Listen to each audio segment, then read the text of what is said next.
Olá pessoal, bem-vindos a mais uma videoaula. Meu nome é Douglas Zions e vou apresentar para você um pouco do assunto sobre mancais de rolamento.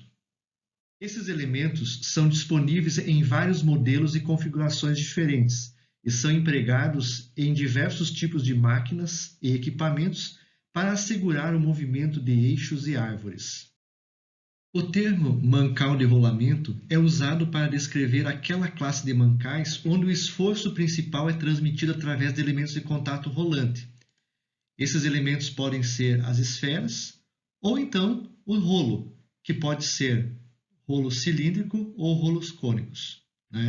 Esse tipo dá origem aos rolamentos de esferas e esse tipo dá origem aos rolamentos de rolos cilíndricos ou rolos cônicos. O coeficiente de atrito nos mancais de rolamento variam com a rotação, com a carga aplicada, se for pequena ou grande, com a quantidade de lubrificante que circula no interior do mancal, também se grande ou pequena, e também com a temperatura do funcionamento. No entanto, a influência dessas variáveis não é tão significativa, o que faz com que o atrito inicial e o atrito de serviço sejam aproximadamente iguais. Se há atrito no mancal de rolamento, há potência perdida, há torque perdido e há a geração de calor no mancal. Em um mancal de rolamento, o torque perdido é calculado considerando-se a carga radial aplicada, que nesse caso é representada pela força F. Se nós pegarmos esta força F e multiplicarmos ela pelo coeficiente de atrito, o que aparece é a força de atrito. Essa força que nós conhecemos como força de atrito. Se nós multiplicarmos essa força de atrito pelo raio que representa a bitola do rolamento, que é o diâmetro do eixo dividido por 2, se nós multiplicarmos isto pelo raio, força de atrito vezes raio permite calcular o torque que é gerado no mancal. Os fabricantes de rolamento disponibilizam tabelas que contêm o coeficiente de atrito para os diversos tipos de rolamento fabricados por eles. Nessa tabela, nós podemos ver aqui, por exemplo, que para um rolamento rígido de esferas, o coeficiente de atrito de rolamento vale 0,0015, enquanto que outros rolamentos também apresentam seus respectivos coeficientes de atrito de rolamento. Essa é a nomenclatura das partes constituintes de um rolamento de esferas. Há um anel interno e um anel externo. E neles é usinado a pista do anel interno e a pista do anel externo, por onde circulam as esferas. As esferas são separadas uma da outra, para mantê-las a uma certa distância, por um separador ou porta-esferas, que é esse elemento que geralmente é rebitado. O rolamento apresenta uma certa largura, essa é a largura L do rolamento, e ele apresenta um diâmetro externo, associado então ao diâmetro externo, nós temos então o diâmetro externo do rolamento. Há também, no anel interno, o diâmetro interno do rolamento. Ele, geralmente, é a dimensão mais utilizada na especificação dos rolamentos. Os rolamentos também apresentam uma codificação que é gravada a laser na lateral do rolamento, que identifica o código do rolamento e suas dimensões. Apresenta o fabricante e as dimensões do rolamento. Os anéis interno e externo apresentam uma série de dimensões de arredondamentos que facilitam a sua montagem na caixa de rolamentos. Esta animação mostra o funcionamento de um rolamento de esferas. Observem que, neste exemplo, o anel interno é o elemento rolante, é o elemento movido. Observem que, ao girar o anel interno, ele movimenta as esferas, que apresentam um movimento de spin, e pelas esferas e pelo anel interno e externo, são transmitidas as cargas radiais.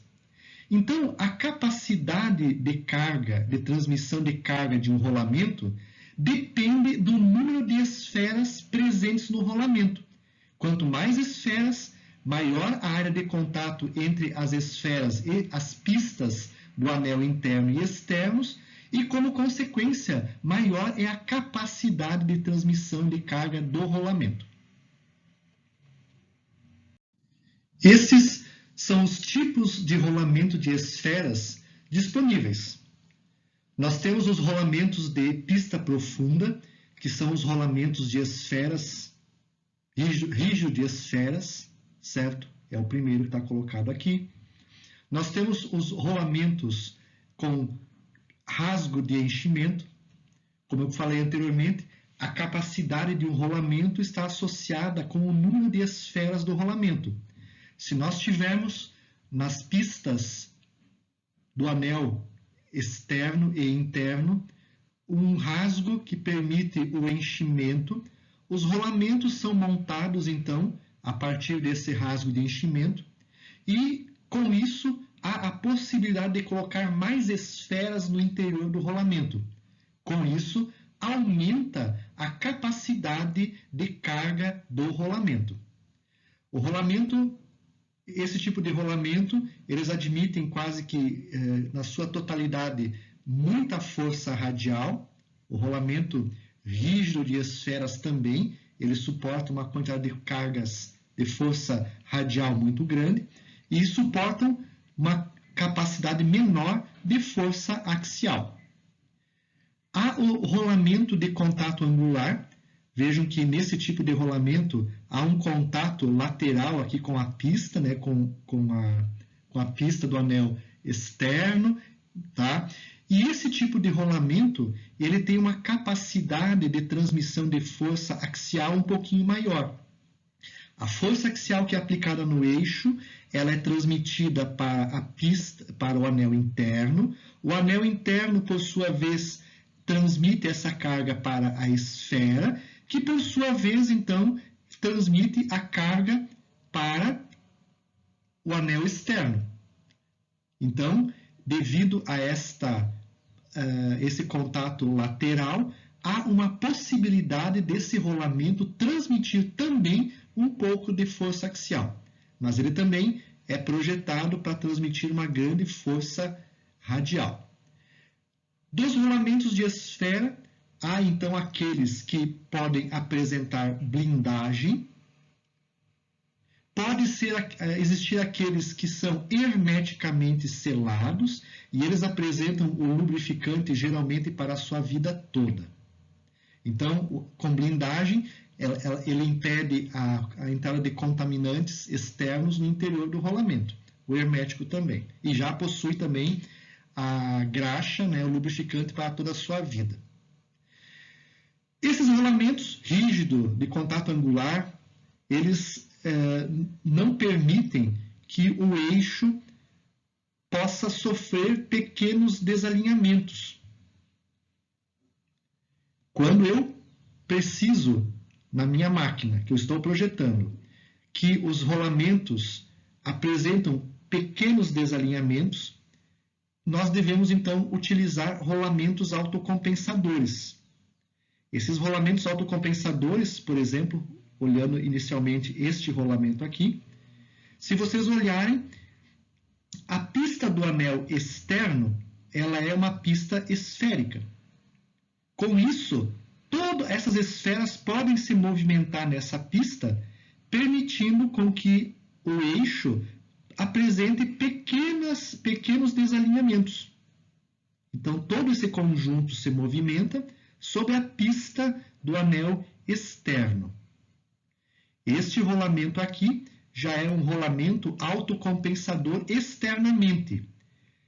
No anel externo é usinado uma superfície circular que permite o giro em relação a essa outra superfície. E com isso, o rolamento, o eixo interno, o anel interno e justamente o externo, permitem pequenos desalinhamentos.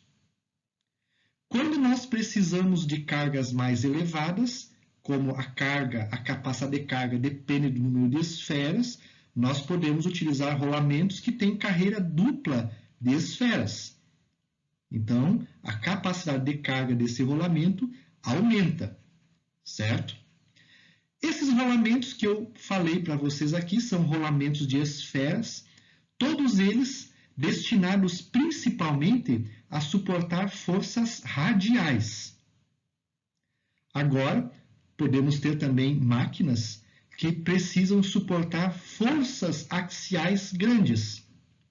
Então, nesse caso, nós utilizamos os rolamentos de escora ou axiais, que são rolamentos que possuem um anel superior, um anel inferior, possuem a gaiola com separador com as esferas que giram. Esse tipo de rolamento, se nós aplicarmos qualquer força no anel externo, superior ou inferior, a gente acaba desmontando o rolamento.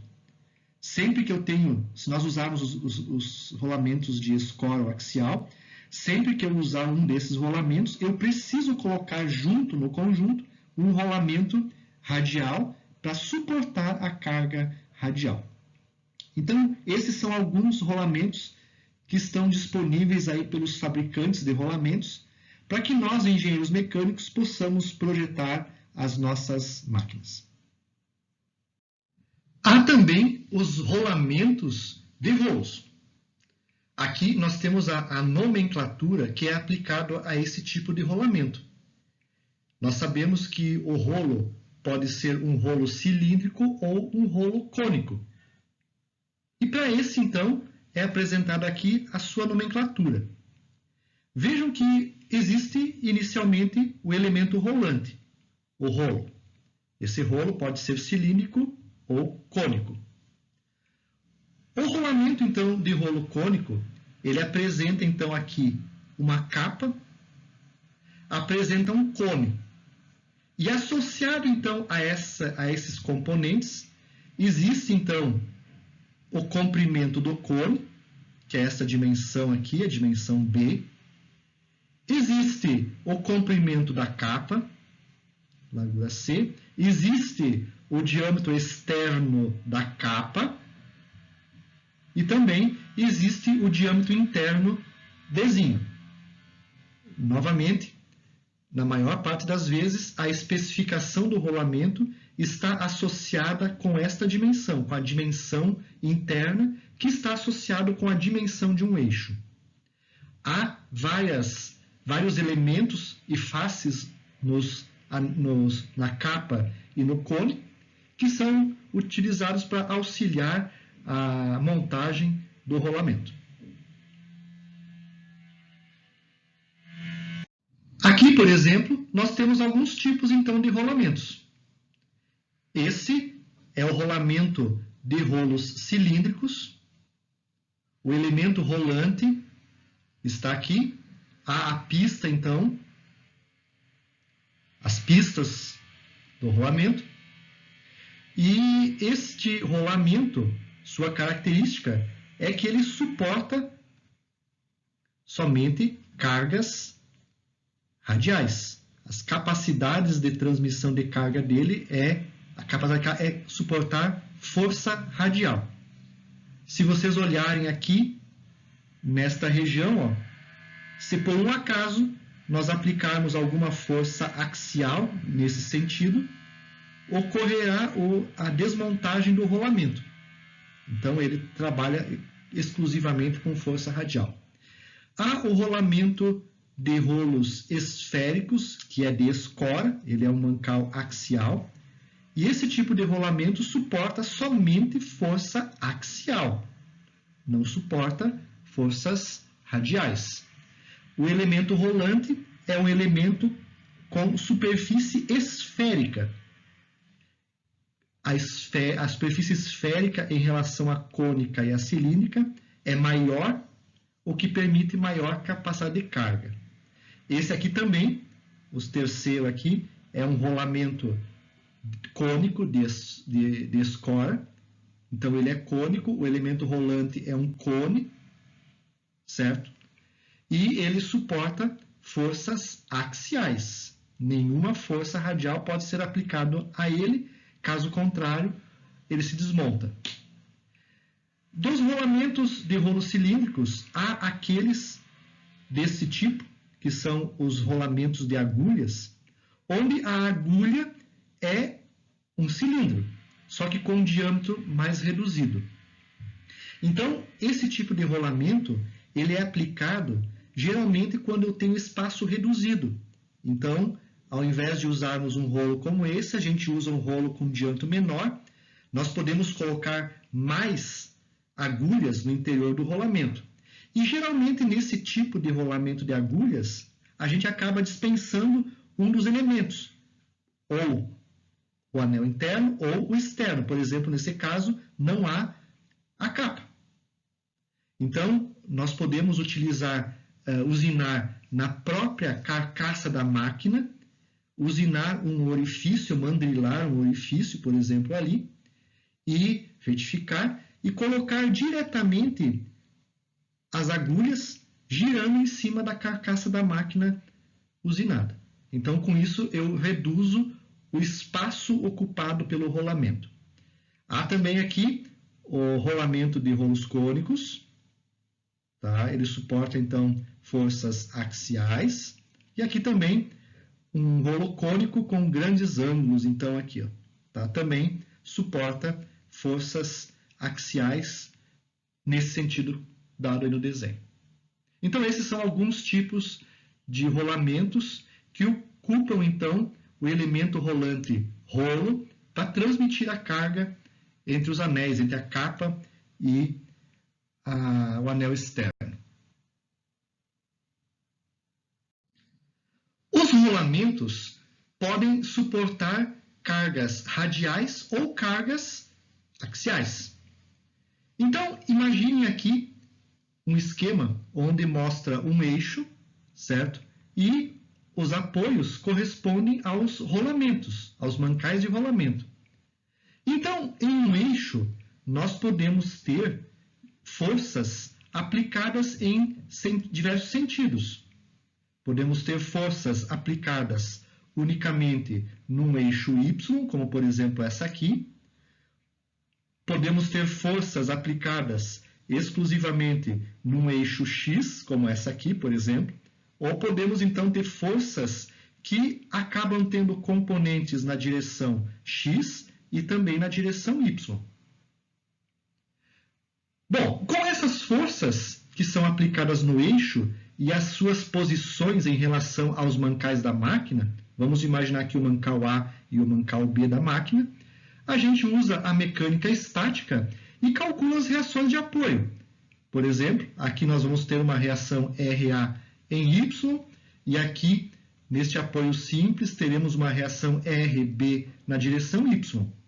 E possivelmente teremos aqui, ó, nesse mancal duplo, aqui nesse apoio duplo, uma reação de apoio RA na direção X. Essas forças na direção Y e na direção X, no mancal, elas se traduzem no rolamento. Então, se nós tivermos o rolamento, essas forças, então, elas se traduzem em forças radiais e axiais. Por exemplo, essa força RAY, quando aplicada no rolamento A, ela é como se fosse uma força radial. Então, a gente usa a estática, utiliza os termos da estática, RAY, e quando vai projetar o rolamento, essa força RAY se transforma, então, numa força radial.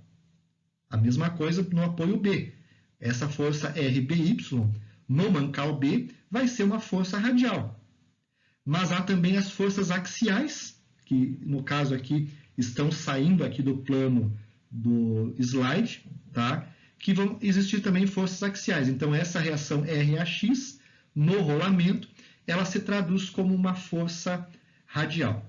Então, os rolamentos podem suportar cargas do tipo radial, podem suportar cargas axiais, então, na direção axial do rolamento, e também podem suportar cargas combinadas. Quando nós temos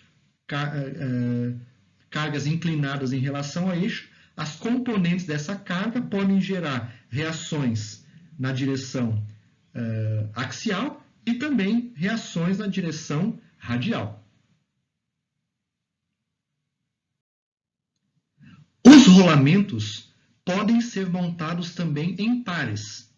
Isso permite aumentar a capacidade de carga em um sentido ou possibilitar a aplicação de carga em dois sentidos.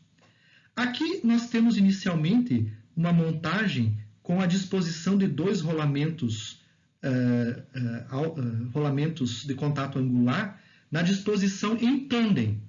Vejam que eles estão montados em paralelo e esse tipo de montagem, colocando a face aqui, as duas em paralelo, isso permite um aumento da carga axial que pode ser transmitida pelo rolamento. Então, essa disposição aumenta a capacidade de carga em um sentido apenas. No outro sentido, o rolamento não apresenta capacidade de carga axial. Já essa montagem disposta em O, a segunda montagem, ela permite a aplicação de forças axiais em ambos os sentidos.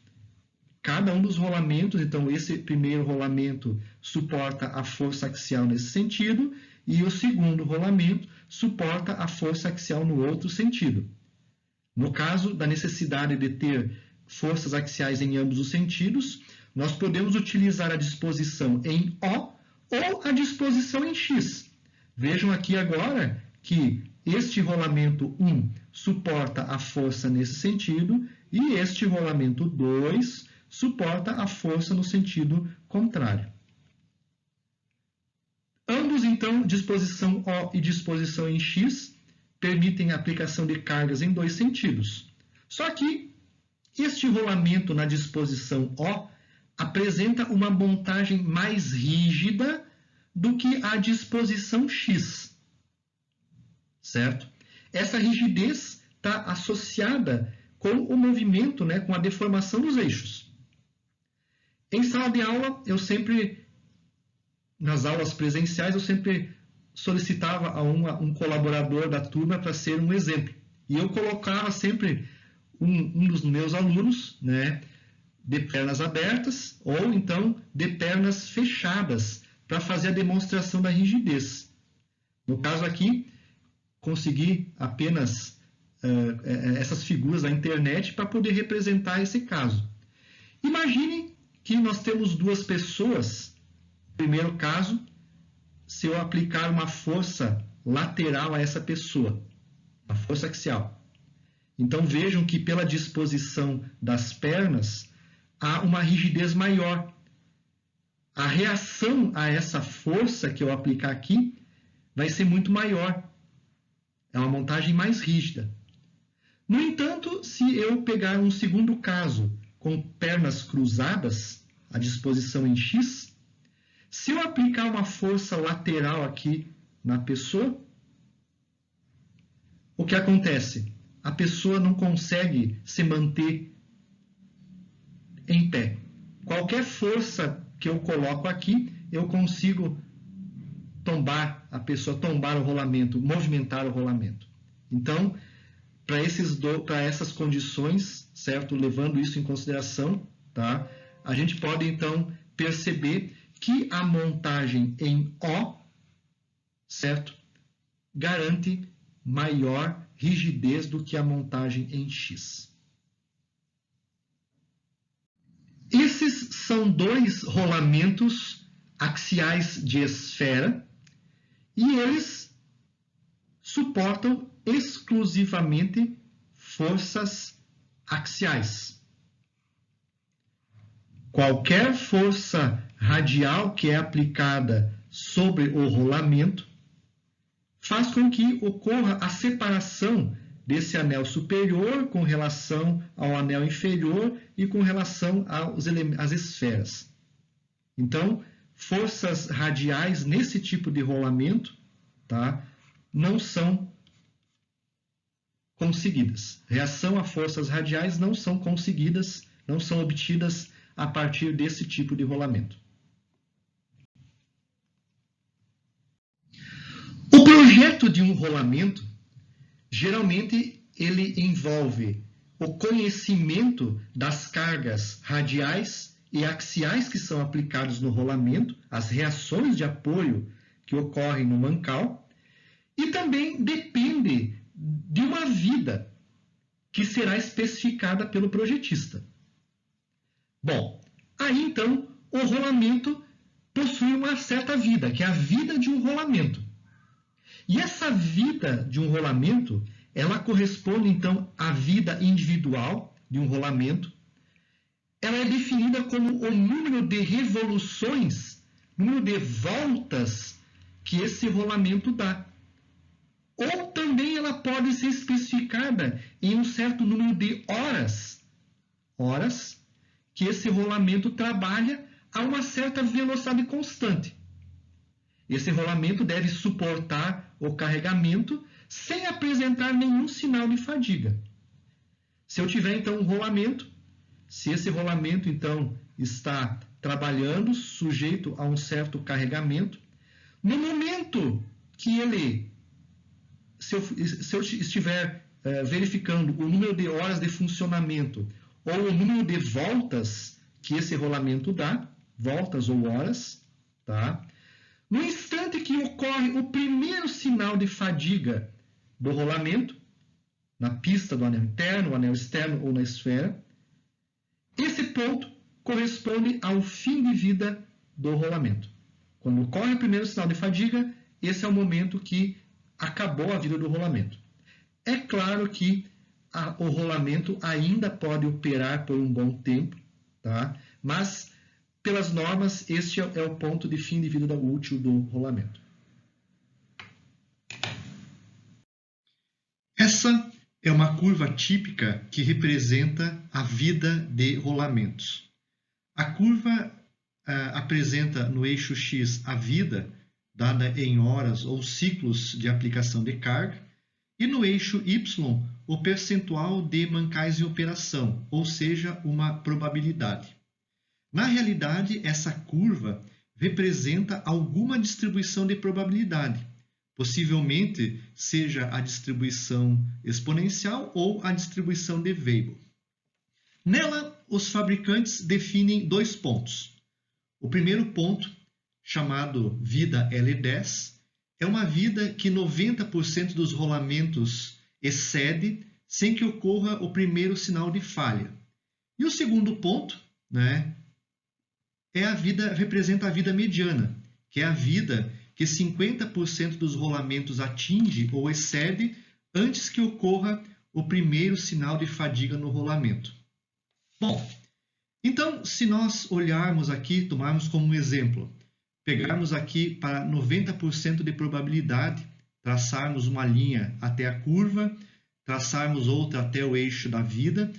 Por exemplo, aqui, imaginando que esse valor corresponda a 25.500 horas, nós temos então que 25.000 horas está associada com uma probabilidade de 90%. Ok? Então, nós podemos, a partir disso, fazer um entendimento mais detalhado sobre confiabilidade, que vem do inglês reliability, tá? Representa confiabilidade. Nesse caso, então, nós temos para uma vida de 25.000 horas, 90% ou 0,9, a confiabilidade do sistema, 90% de confiabilidade ou confiabilidade igual a 0,9. E isto está associado com uma vida de 25.500 horas. Ok? Vejam que a confiabilidade sempre está relacionada com uma vida. Isso quer dizer, então, que nesse exemplo, a confiabilidade é de 0,9% associado a uma vida de 25.500 horas. Ou seja, há uma probabilidade de 90% de que o rolamento apresenta uma vida de 25.500 horas ou superior.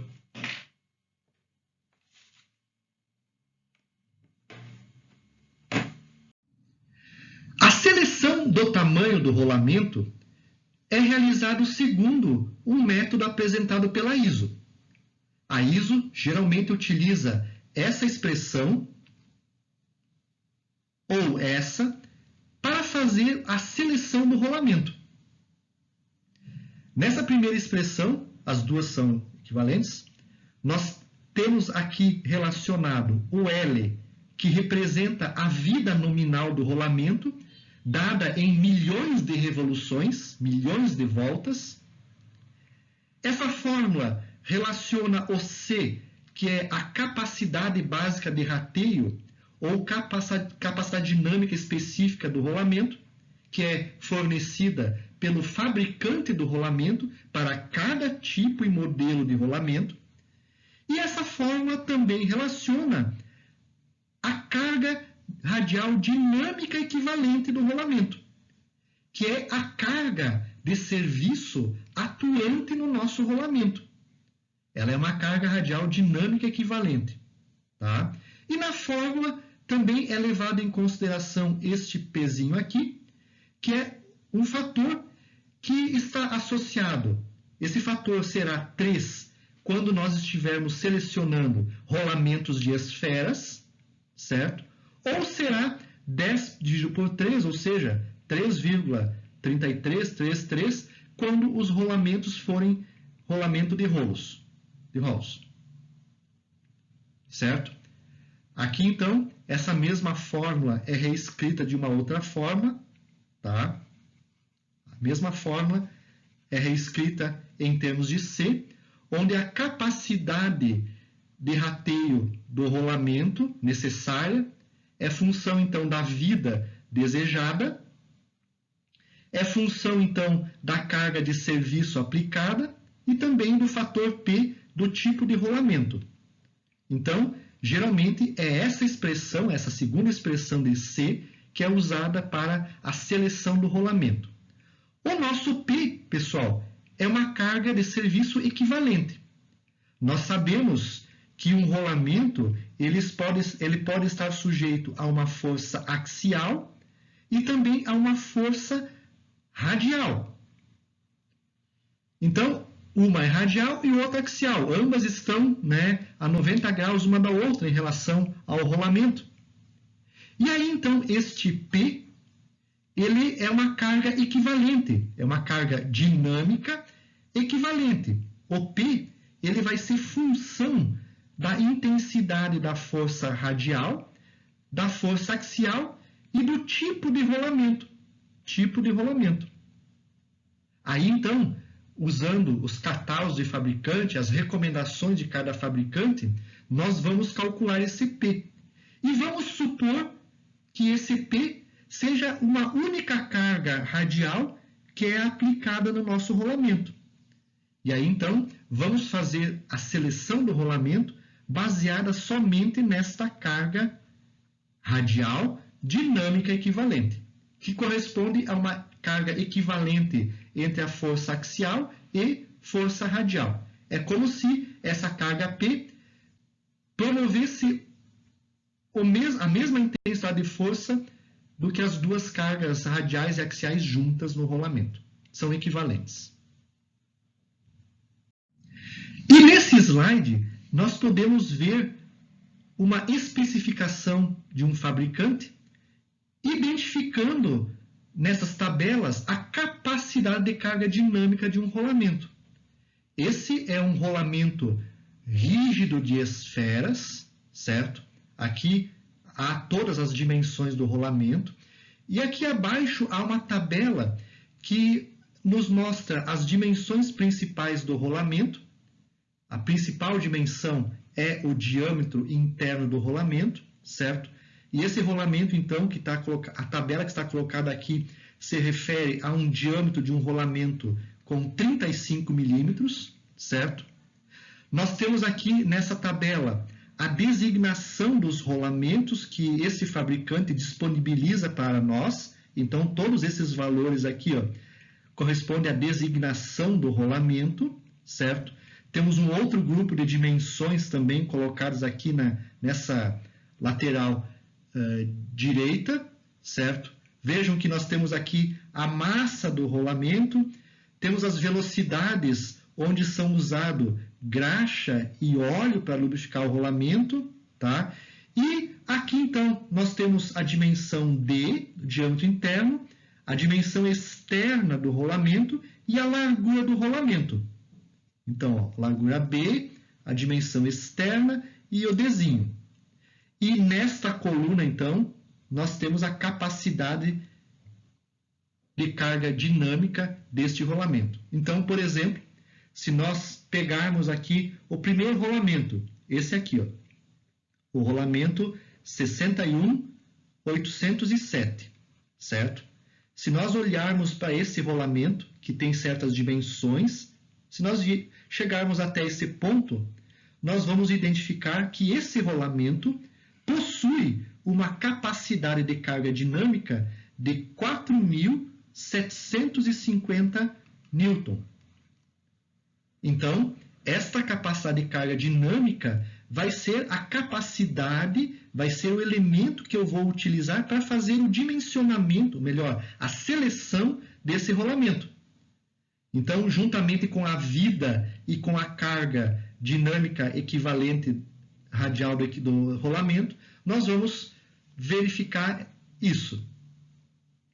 Certo? Nós vamos, então, calcular o C e nós vamos calcular o C e, a partir do C calculado, vamos escolher um rolamento com essa carga aqui. Ou, então, podemos utilizar esse rolamento com essa capacidade de carga e calcular qual a vida que esse rolamento vai ter a partir dessa carga. Então, essas informações constam nos catálogos para a seleção de rolamentos que os fabricantes fornecem para nós. Aqui nós temos os fatores de influência na vida. Em alguns casos, quando houver a necessidade de considerar com mais detalhe a influência de outros fatores na vida do rolamento, a ISO estabeleceu essa expressão para corrigir a vida do rolamento. Essa expressão ela leva, por exemplo, o fator A1, que corresponde a um fator de confiabilidade para o rolamento. Ela levou em consideração o fator A2, que corresponde a um ajuste para materiais do rolamento. E também, né, o fator A3, que corrige a vida para condições de funcionamento do rolamento.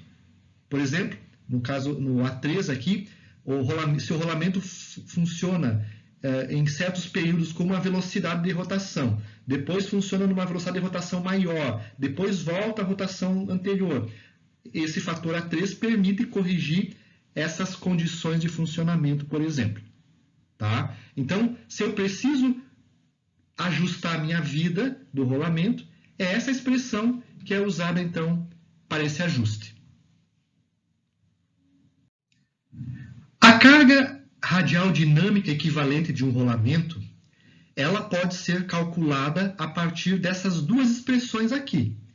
Nós podemos utilizar esta fórmula P igual a V vezes força radial para calcular o P, ou podemos também utilizar essa fórmula de baixo, P igual a V vezes X vezes FR, força radial, mais Y vezes força axial. Para calcularmos, então, a carga radial dinâmica equivalente ao rolamento, para podermos, então, fazer a seleção do rolamento. Então, o V, ele é um fator que representa a velocidade do rolamento, e geralmente este fator V é 1. Só que ele é 1 quando a rotação é no anel interno. Quando a rotação for no anel interno, por exemplo, nós especificarmos que a rotação é 1000 RPM e esses 1000 RPM é no anel interno, então o V nessa fórmula ele é igual a 1. O X é um fator de carga radial e axial, respectivamente, certo? E ele então está associada com o percentual de carga radial, que vai para a força, a carga radial dinâmica equivalente, e o percentual que vai da força axial para esta carga P. Então, são fatores importantes. Então, nós usamos então essas expressões, essas duas expressões, ou uma ou outra, para fazer o cálculo da carga radial dinâmica equivalente do rolamento. Lembrando que a nossa carga F radial é a carga que é aplicada radialmente ao eixo, força radial, e a força axial é a carga que é aplicada axialmente ao eixo. Então, essa carga P é uma carga que tem os mesmos efeitos de uma carga axial e radial aplicada sobre o rolamento.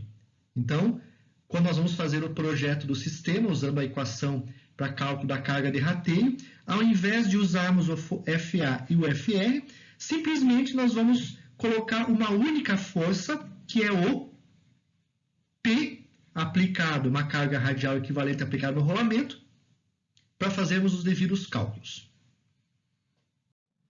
Os fatores X e Y, para calcularmos a carga radial dinâmica equivalente, dependem do tipo de rolamento. Então, geralmente, para encontrarmos esses valores de X e Y, nós precisamos abrir os catálogos, ou abrir o catálogo de rolamentos de um certo fabricante, ou entrar no site do fabricante e identificar para aquele rolamento qual é o respectivo valor de X e Y que nós vamos utilizar na fórmula para calcularmos o P.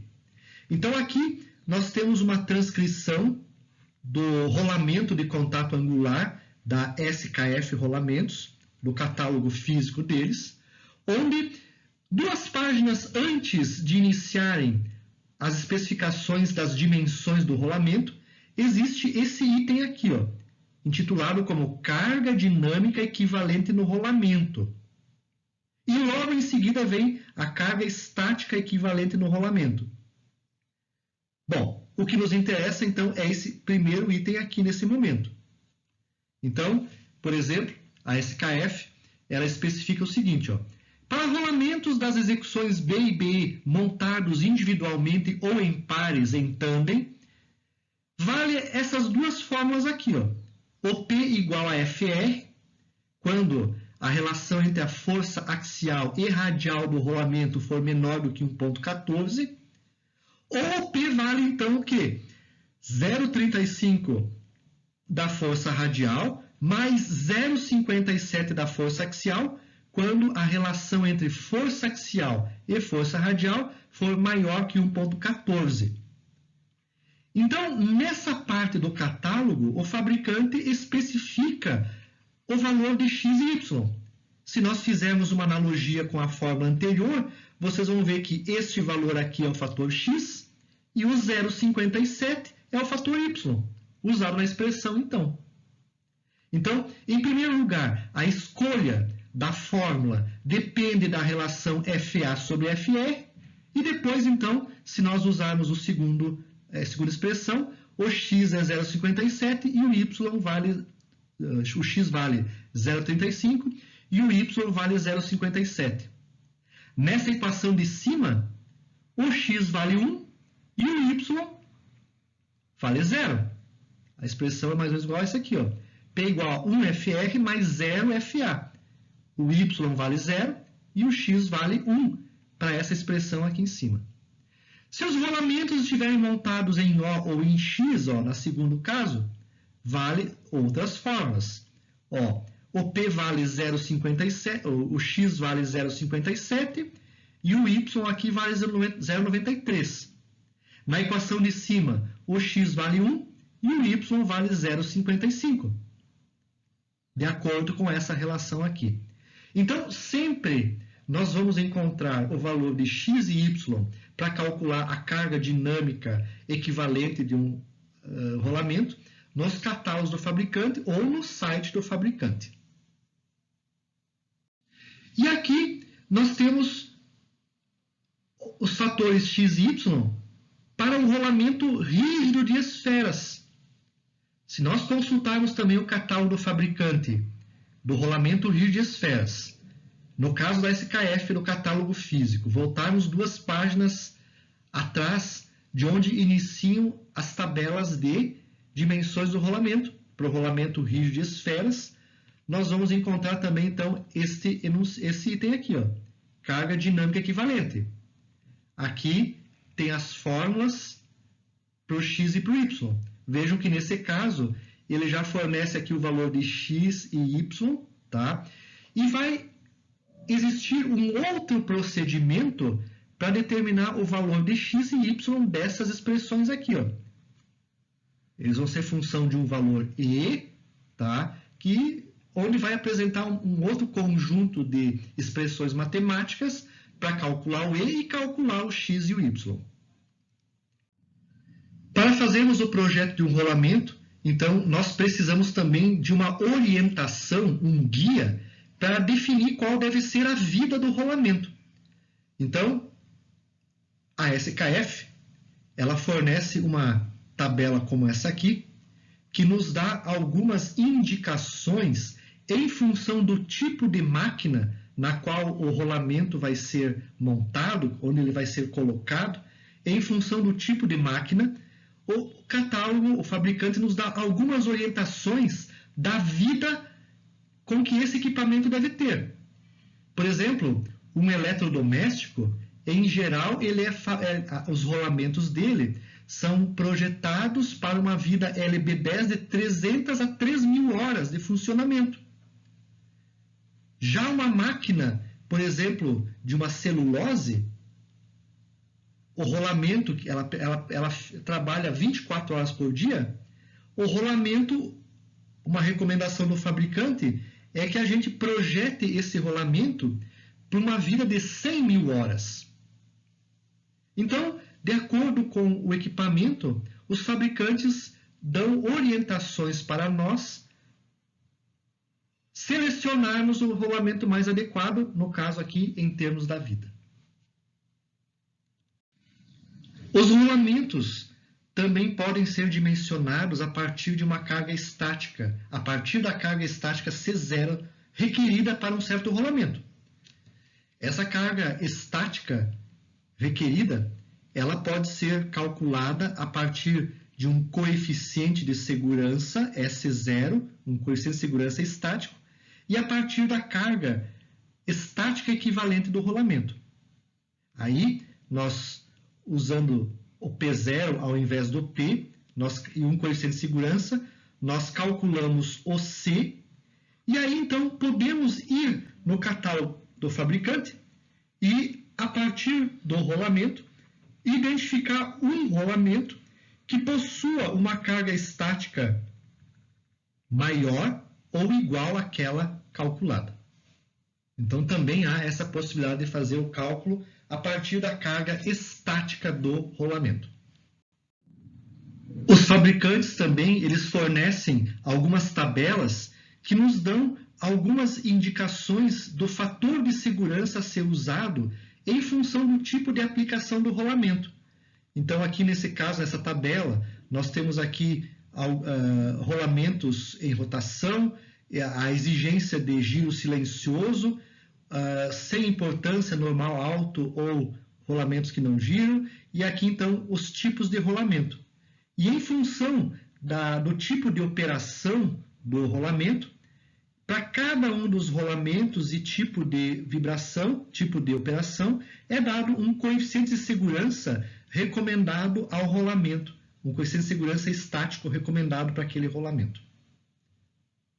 Essa tabela, então, foi retirada do catálogo SKF de rolamentos. Aqui são apresentadas algumas condições onde é necessário realizar o projeto para carga estática. Dei uma paradinha no vídeo, uma pausa, e dei uma lida então nessas informações, certo? Pois que elas podem ser importantes para vocês também em algum momento. A carga estática equivalente então do rolamento, ela pode ser determinada por essa expressão aqui. P0 é igual a x0 vezes força radial mais y0 força axial. Os valores de x0 e y0 dependem do tipo de rolamento e sua respectiva montagem, e esses valores de x0 e y0 estão disponíveis também nos catálogos dos fabricantes. Geralmente, 2 páginas antes do catálogo da SKF, nós temos lá a indicação para cada tipo de rolamento do x0 e do y0 que devem ser usados no respectivo cálculo, na respectiva seleção do rolamento. Ainda no projeto de um mancal de rolamento, é importante identificar o tipo de lubrificante que vamos utilizar. Então, há casos em que o uso do óleo lubrificante é vantajoso e em outros onde a graxa é vantajosa. Nesse caso, devemos usar o óleo quando a temperatura geralmente é elevada, quando as velocidades são elevadas, quando selagem impermeável são usadas, ou quando o tipo de rolamento não é adequado para uma lubrificação por graxa, ou o mancal é lubrificado por uma central de suprimento, a qual é usada na lubrificação das outras partes do equipamento. Então, quando nós temos uma central de lubrificação da máquina. Já a graxa é usada geralmente quando as temperaturas são abaixo de 90 graus, velocidades baixas. Quando uma proteção não usual é requerida devido à entrada de partículas estranhas. A graxa também funciona como um elemento que bloqueia a entrada de impurezas no rolamento e impede que essas impurezas entrem em contato com as pistas do rolamento. Ou então, quando um sistema de alojamento simples é desejado, ou mesmo um longo período de trabalho é desejado sem a atenção necessária. Por exemplo, a gente usa um rolamento hermético, onde a gente coloca a graxa ali dentro, e essa graxa vem de fábrica já para uma vida completa desse rolamento. Então, no projeto de um sistema de mancais de rolamento, também devemos levar em consideração essas informações sobre a lubrificação do sistema. E nos catálogos, então, lá existem as rotações máximas que eu posso usar o óleo, tá? E também a graxa. Então, também é importante consultar no material, nos catálogos, essas informações e verificar se a nossa máquina opera nessas condições ou não. Bom, o que eu queria apresentar para vocês era isso. A bibliografia que foi utilizada para essa apresentação e também para a elaboração do e-book referente a mancais de rolamento é o Shigley, Elementos de Máquinas 1 e Elementos de Máquinas 2. Meu nome, então, é Douglas Roberto Zaios e sou professor de Elemento de Máquinas. Obrigado pela atenção nesse vídeo.